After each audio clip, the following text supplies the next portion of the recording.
Stu, what I'm hoping that you and I accomplish today is we just have an honest, wonderful discussion about our tax policies, and you're able to contribute your opinions. How can we improve our tax system? How can we improve our tax policies? I think you and I will discuss, just the American tax system, how people file their tax returns, how 70% of all people get refunds rather than maybe adjust their W-4 and get a little bit more money back each and every year. So I think I'd like to start it with a question that most people ask me. Their first question to me is generally, Ronnie, if you were president and you ran the IRS, what would you do differently? So Stu, I say to you, you know our tax system, you pretty much have a good idea how it works.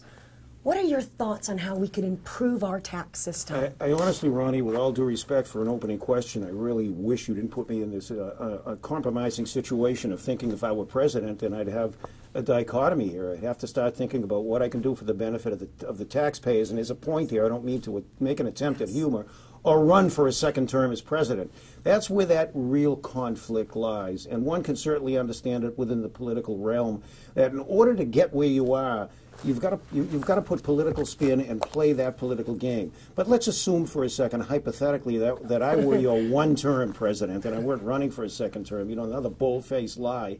I would certainly recommend that we take a look at the components that we have out there right now with the other tax programs available and the tax options.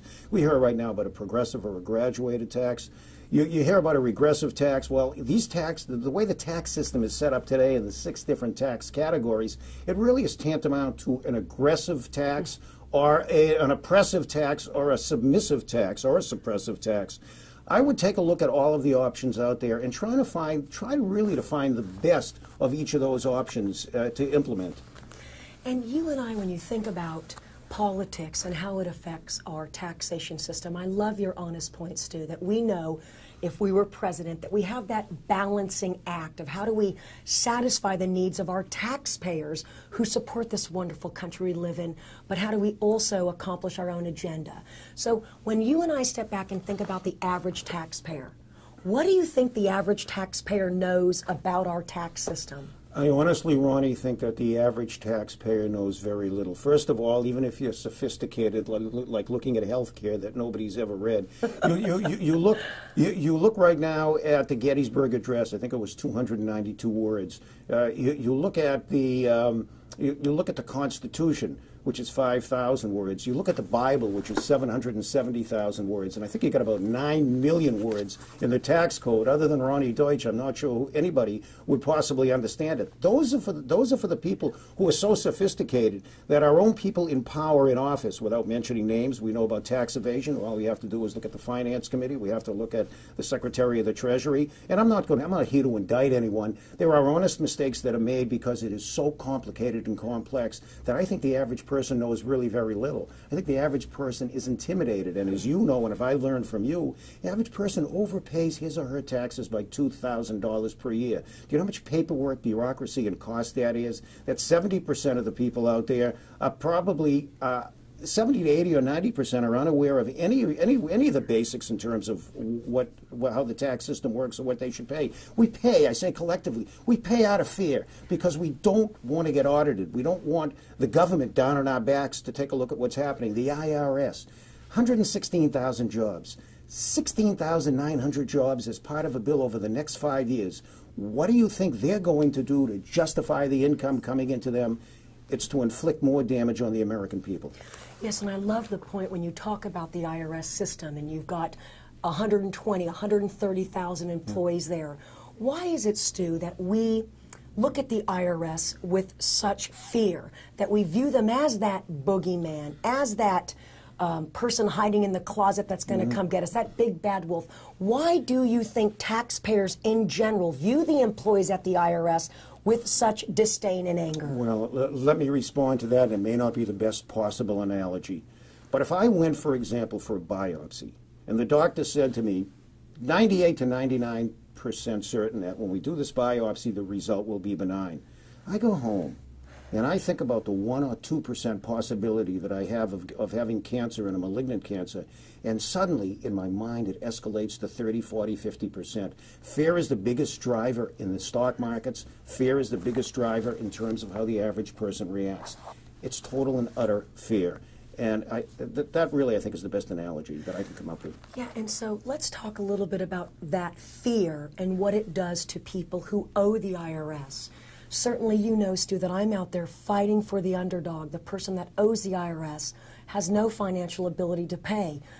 I want to talk about the person who does the desperate act. We heard about the gentleman who flew his airplane out of desperation into the Austin, Texas IRS building and actually killed himself and an IRS worker. We hear about families killing themselves over owing the IRS. How do you think someone, Stu, can get to that point in their life where they owe the IRS and they actually take their own life rather than try to deal with that tax problem? Well, Roni, we have a basic emotional and visceral side to us that says, let's protect our family. I want to make sure my children have the greatest future that we can possibly have, and we're in an age right now where we can no longer guarantee that our kids and our grandchildren will have the benefits and the kind of lifestyle that we have. I think you reach a certain point, you can go to any psychoanalyst, psychiatrist, psychologist, therapist who can say when you reach a certain point, and these are the danger signals that we've seen in our society, whether it's regarding taxes, whether it's regarding being on the brink of terrorism because of some fanatic endeavor someone has where they lose their sense of pragmatism and reason. That breaking point is different for all people, and we're looking right now, let's take a look at the housing market. We've got 1 in 4 people who have right now, their mortgage is worth more than the equity on their home, and because it's worth more than the equity of their home, they've got a double whammy. They may be without a job, they're forced to do this and walk away from it, and I don't know what the number is, but I think I just heard on one of the networks the other day that there maybe are another 70,000 filings coming up here in the near future. When you reach a certain point and a breaking point where you feel, and you can look at Maslow's hierarchy of needs. We're down to the bottom level here. We're down to survival. We're not up to esteem and self-actualization. How are we going to survive? And when you're trying to think about how you're going to survive, I mean, wouldn't you go to the wall for your family? I think it works in a contradictory fashion, and I think that's what drives these people to these crazy, insane, unreasonable acts. Yeah, it's such a good point, Stu. When you think of human nature and what drives us to do such a drastic deed as killing ourselves. Let's talk a little bit about balancing the budget. People ask me all the time, Roni, what do you think is going on? And I say, I think that this administration has a lack of imagination. I am so sick and tired, Stu, of the knee-jerk reaction of, hey, we're broke, we're completely deficit-driven, so let's just raise taxes. I'm a mathematician. Even if you raise taxes on the wealthy, you cannot solve our deficit. What are your thoughts on how we can balance the budget and yet keep taxpayers happy and pay our fair share to keep this wonderful country afloat? Well, this wonderful country afloat is in danger right now where government spending is borrowing is $46 on every dollar that's spent. We're looking at 10% of the people paying 71% of the taxes. The rich are actually paying their share. We're looking at a deficit right now. It's estimated, you pick a number, somewhere over 12 trillion, a debt of over $12 trillion. You've got a deficit of 1.4, 1.6 trillion and escalating to a point where it's going to become impossible to balance the budget. And I will be making a political statement here in a moment. If you, and I've heard this, and you as a tax attorney could perhaps substantiate this, and the fact is, if you lowered the tax rate by a percentage or two, you could increase the GDP 2 or 3%. Now, let me make one statement financially and one statement politically. If you increase the GDP so that we have a GDP that sustains itself at 2 to 4% over the next 4 or 5 years, you're automatically you're going to get deficit reduction that's going to automatically occur. Government interference, government spending, leveling the playing field and imposing a tax that creates equality for everyone and takes away incentives does absolutely nothing but constrain and restrict growth in this system. We have to look at investment, we have to look at incentive, not spending. Spending never solved anything. But here's the dangerous part, Roni. The dangerous part to me is that this administration, and primarily this Congress, has an ideology that is even more important the political agenda of getting reelected. You can look at health care and how all of these congressmen may be voted out. And I'll try to remain politically neutral on this. But a president who has such an ideology that he knows is not in favor of most people. Look at the Gallup poll, USA Today, CNN, all of the polls, even the moderate to liberal ones. They will tell you that people are against this. 70% of the American population is against it. They may say that 70% of the people or 90% of the people want a change in health care. Come on, a change in health care doesn't mean a complete overhaul of the system. I want a change in the health care system. This president, I think, is such an ideologue that he's willing to sacrifice a second campaign in order to do this. You need tort reform, you need deficit reduction, you need the eliminations of the capital gains tax, and you need, I think, a flat tax or maybe a combination of a flat tax and a fair tax. Yeah, and I want to go right to the heart of that health care policy. First of all, are you aware that the IRS will be the one in charge yes, of collecting the revenue? The IRS is going to be in charge of collecting the revenue. So how do you think the average taxpayer is going to feel now, Stu, knowing, hey, I'm going to get a letter from the IRS if I do not have the proper health care? I'm going to be fined $700. If I don't provide health care to my employees, I'm going to be fined. It's at 8%? Exactly. Yeah. So what do you think that average taxpayer, how does he feel? How does that business owner feel knowing the IRS will be governing those health care policies? Well, I think the ultimate result, and if I can change it from empathy and feeling to the reality of this economy, we are growing. You look at the, and I'm not changing the subject here, but you look at the equities market, and we just reached, we reached 11,000. There's a huge disconnect between the equities market and Main Street, and the reason that there is disconnect, and it's the same way, the answer to the question is that people will react the same way, which is more viscerally than pragmatically and intellectually. We're growing because companies are downsizing, they're laying off people. The capital resources to improve the infrastructure of the business is not there. We're growing by cutting costs as opposed to increasing. We got increased productivity because we have fewer workers. We've got an unemployment rate that's 9.7%, that in reality with those who don't report, those who are underreporting, those who are underground, or who have menial jobs, it's more like 18 or 19%. This is probably as great as it has been since the Great Depression. People are reacting this way because they have to conserve their resources that they have. You know what it means? It means less risk. And when you don't take risk, you don't get results. So let's talk about the return on investment. We're just going to take that average Joe or average Jane who goes to work every day, Stu.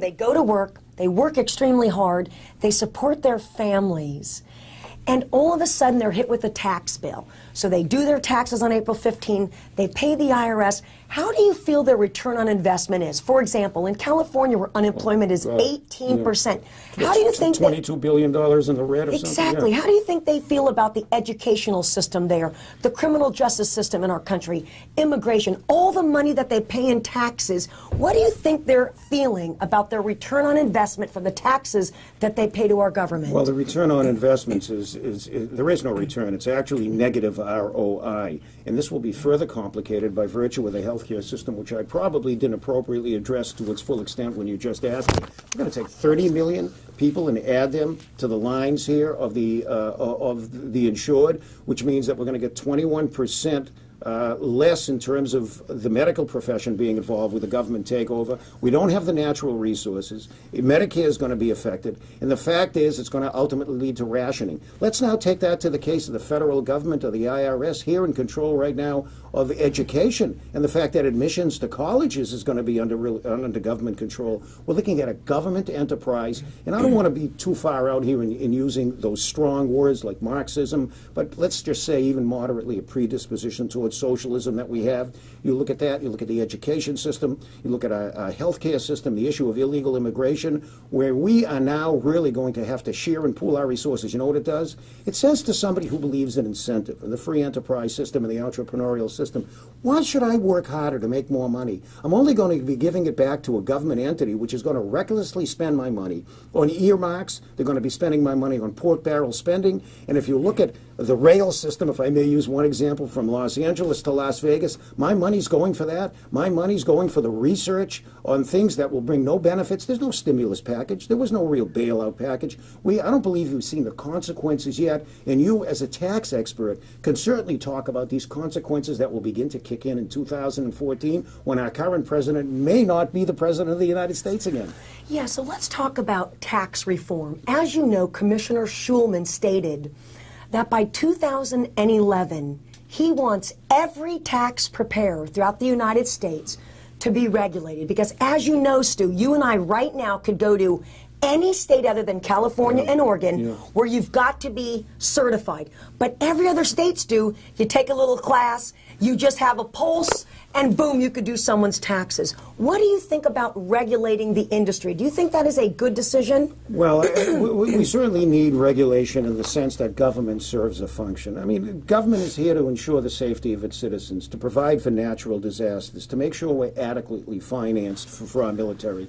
So regulation, there has to be a certain amount of regulation, but I believe the problems that we have with the political spin that have been laid upon them have been put too much on regulation. The conclusion that's been come for the purposes of that has emanated for the purposes of the average citizen is that deregulation is bad, regulation is good. I want regulation released in things where we can get our insurance by going out of state to choose between insurance companies and making it a competitive issue. If I have a better product than you, Roni, if I put out a better service than you, Roni, that means I'm going to reap the rewards and the benefits. And guess what? I'm going to create jobs and opportunities for everyone out there.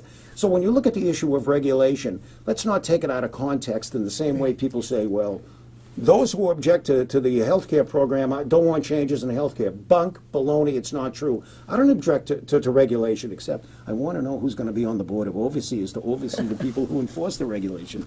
Just like on the board of directors of companies, and we saw that with Carly Fiorina when she worked at HP, and how if you don't concentrate on what's going on and let the board of directors of a company get out of hand, you've got nothing but chaos. Yeah, I love that point. Let's talk about that average taxpayer, Stu. Why do you believe the average taxpayer does not know the difference between a tax deduction, which merely reduces your taxable income, versus a tax credit? Again, you've got all of these taxpayers working their butts off, and yet when I ask thousands and thousands of people, do you know the difference between a deduction or a tax credit? It's a deer in headlights. Why is that, Stu? Well, Roni, I think part of it is, I think it's closure, and a negative form of closure on the part of the average citizen. The average individual has more than he or she can cope with every single day. So when it comes to the minutia of the details, in terms of what's involved in tax policy, most people simply, it isn't an intellectual problem. It isn't a problem of the logic of an individual's thought process. It's the fact that they just shut it out. And I hate to keep going back to what I said. I think it's the fair process. They don't want to deal with it. They will go to somebody to prepare their taxes without doing the appropriate research on their due diligence on that particular person. I think it's more a matter of blocking it out than not really understanding. We tend not to address things that we choose to avoid, and I think that's the answer to the question. Yeah, and you bring up that human point, Stu, that we have jobs, we have families, we all work very hard, we're consumed day to day. My gosh, we're addicted to our iPhones and to our crackberries. Wait a minute, is that my cell phone ringing? No. Exactly. Yeah. So we know about the daily life distractions. Why do you believe, Stu, that the average taxpayer overpays their tax return by over $3,000? Do you believe it's the same disease, that busy with life disease, don't really care about it, don't have the time, let me just file my return, get my tax refund, and think the world is perfect? Why is it, Stu, that we're so disengaged on the number one expense that every American has in common, paying taxes? Ronnie, we don't attend to the basic everyday things we should do in everyday life. Why is this different than preventative medicine? When you have to tell a male that at age 50 you better get a colonoscopy, you better go in and get a PSA when you're 40 years of age, you better go for checkups every single year. There is a huge disconnect, and I think people, in many ways, are bringing on the wrong people for advice, or assuming that they can go to, and I don't want to name any particular service that does your taxes for you, and just simply do it by rote in order to pay it. And part of it, again, and I don't mean to be repetitive, is the fact that it's just easier in a sense maybe to pay more than to pay less, and then you know that you're not going to be subject to an audit or an investigation. I mean, it seems like Big Brother is watching us, and we're all living in a situation of fear. And I find, in a sense, when I do my business every day, I really overcompensate to try to cover all of the small details to make sure that I err in favor of doing the right thing rather than the wrong thing. And I think that pervasive cloud of gloom and doom hangs over everyone's head. Yeah, I love the fact that you bring up the audit, and I love the fact that you bring up the fact that some people maybe overanalyze and they really err on the side of let me do everything right. Why do you believe, Stu? And when I talk about audits in any interview, I'm telling you, Stu, that person tightens up. It's like going to the doctor. Why do you feel, Stu, that the average taxpayer is so afraid of being audited by the IRS? I think first of all, I think it's the image that the IRS has acquired through the years. I mean, really, I mean, you think of IRS, if you think of someone who used to work for the IRS who's now doing something else, you'd honestly, instinctively not even have a comfortable relationship with that person, wondering whether that person is still with the IRS. I think this fear has been built up through generations where it is synonymous with some of the stronger terms that are used in our system to describe those particular people who are offensive in society, either by their political affiliation or their ideology. I really think that that's what it is. There is a tremendous inherent fear, and I don't want to start making, again, these radical comparisons to regimes in other countries back during World War II.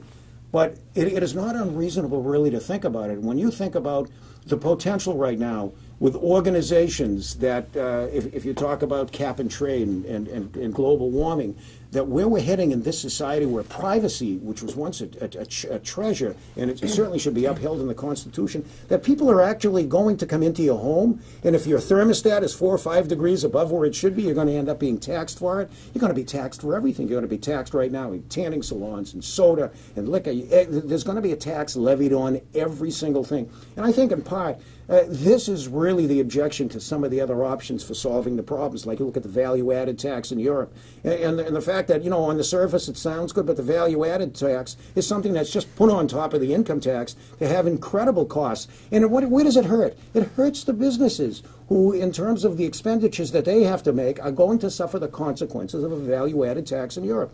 All of the options to solve the progressive and graduated income tax, I don't think any of them are perfect, but what is perfect, Roni? I think what's perfect is sitting with you at a baseball game and having a hot dog and a soda. We'll do it. But you see, no, that isn't either. Because do you know that in one hot dog, one Hebrew National hot dog, there's 1,070 milligrams of sodium? So you asked that what's perfect, yeah, and that yeah, moment right. feels perfect. All right, so let's talk about some of the solutions. And you make a wonderful point. We know that there is nothing perfect out there to solve this problem. But can you give me some of your opinions on how do we capture the underground income? You and I know, Stu, that we've got millions of people that are working under the table for cash. We've got millions of business owners who are not paying payroll tax because they can't afford it, so they hire people for cash. How do we, Stu, come up with a system that captures all income and we can collect more revenue from everybody so that not only we got 40% of all Americans paying taxes, and that's it, Stu. How do we capitalize on that system? I don't want to sound overly altruistic or idealistic. Most of us are good, hardworking, honest American people who want to pay our fair share. Whether you pay it on a system of a flat tax of 17%, or whether you pay it on a fair tax, I think the way you do it is open the system up to make it more equitable for others. Don't punish any particular segment. You know, you don't have to punish the rich in order to help the poor. What you can do is give the legal options for the rich to put more money into the economy. That will create a greater spin-off of jobs and production. That's why capitalism is still the best system out there. It'll create opportunities for them. So I think the way to solve the problem for people to open up and pay their fair due is to create a system that's fair and equitable for all people. I want to pay taxes. I want to pay my share of taxes, so let's change the system. Let's move out of the current graduated or progressive income tax system that punishes you more for the more you spent. And again, the misconception that the rich don't pay. I know you hear about Warren Buffett. whose secretary, I think she makes $60,000 a year, and we all know what Warren Buffett makes, and she's paying more in terms of the tax bracket that she's in than he's in. That's not really the whole story. Now you're not talking about you're talking about income tax.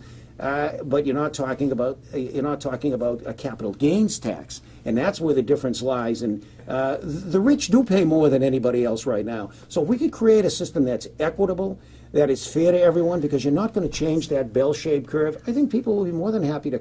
We have seen in crisis after crisis in this country and out of the country, whether it's a tsunami, whether it's an earthquake in Haiti, or whether it's our own country after 9/11, how generous and warm people are and forthcoming they are in giving their money for a charitable cause. I don't think anybody would have any objection to paying their fair due balance for taxes, but you know where that money's going, Ronnie. And that's truly the issue, Stu. We know that we are so off tilt. We know that we are so not balanced, and I just feel disappointed in that knee-jerk reaction. Let's talk a little bit about some of the other taxation issues. The additional tax that people will pay buying sodas. Right. Maybe the additional tax that people are going to pay when they're eating fattening foods. Again, we know part of this administration's platform was no new taxes on lower income. Let's try to help you out as much as we can, and on middle income and on senior citizens. And believe me, I've got a mother that I'm madly in love with. But don't you think sin taxes? Exactly. Don't you think some of these people who were promised that will get something different because of the sin taxes? Tell me your thoughts on that. Don't put me on the spot by asking me for a specific study with specific statistics when I'm going to generalize what I have read from reliable sources. People think that having these sin taxes, whether it's on liquor, whether it's on soft drinks, whether it's on whatever else I consider tanning a sin as well, you know, because it could be injurious to your health, but it's a legitimate enterprise. There is no real solid study that shows that putting a sin tax on these items really benefits society at all or even curbs it. What it does is it encourages people, like it did in the case of prohibition, to go out and buy illegal alcohol from out of states. They'll get cigarettes from somewhere else. The emphasis should be on prevention and education. That's what we're not seeing enough on, why you shouldn't smoke. I know we've got the warnings on cigarettes, and we've come a long way. Take a look at all the chains of food. I mean, I consider it a sin that they load up everything you get with tons and tons of sodium. You know what I do when I go to a restaurant? No salt added, please. These are the real sins. It's preventative medicine and an obligation that each and every one of us has to do. These sin taxes won't work.